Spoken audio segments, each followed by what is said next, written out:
Ces images délicieusement nostalgiques datent d'il y a 60 ans. Des ingénieurs suisses mettaient au point ces petites caméras mécaniques destinées à capter le quotidien des familles. Les premiers sourires, faute d'immortaliser les premiers mots. Puisqu'à cette époque, les films Super 8 étaient muets. Aujourd'hui, on leur offre une nouvelle jeunesse numérique.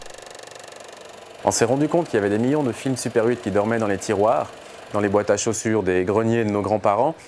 Donc on a développé un processus qui permet de digitaliser ces films, de les transférer sur DVD ou un autre support digital.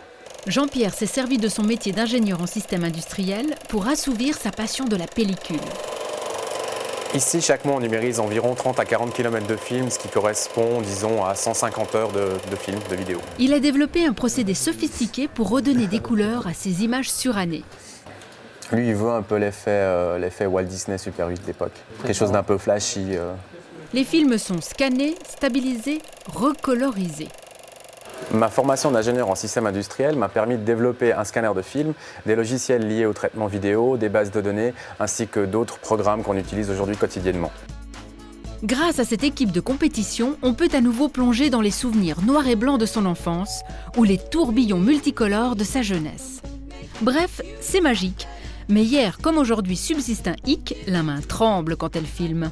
Et aujourd'hui, on développe un site internet qui va permettre aux utilisateurs d'aujourd'hui, donc aux gens qui filment avec leur téléphone portable, de stabiliser leurs vidéos de la même façon que nous, on stabilise des films argentiques des années 60 ou 70. Et pour ce faire, vous téléchargez votre vidéo sur le site créé par Jean-Pierre. Votre film sera instantanément stabilisé. Je vous l'ai dit, c'est magique. La métallurgie a également besoin d'ingénieurs en système industriel. Ici, on fabrique de l'aluminium qui est après le fer le métal le plus utilisé. Il entre dans la composition de certains emballages et on s'en sert dans la construction. Dans ce laboratoire de recherche high-tech, on développe de nouveaux alliages. Si j'ajoute un peu le gamma ici.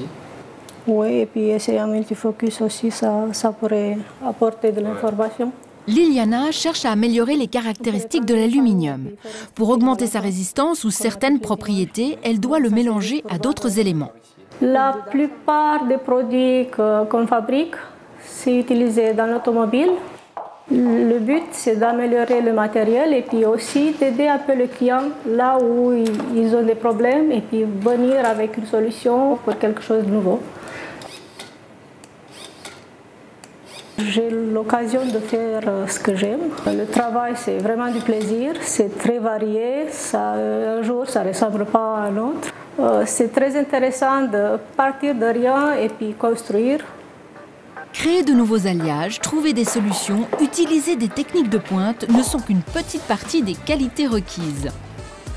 Aujourd'hui, l'ingénieur en système industriel doit être capable de communiquer dans un monde pluridisciplinaire, car les objets et les machines qui nous entourent sont de plus en plus complexes. Il doit intégrer de nombreuses technologies, du téléphone portable aux centrales hydroélectriques en passant par les centres de recherche en physique. Sa polyvalence lui permettra peut-être de concevoir l'engin qui foulera demain la planète rouge avec ou sans les petits hommes verts.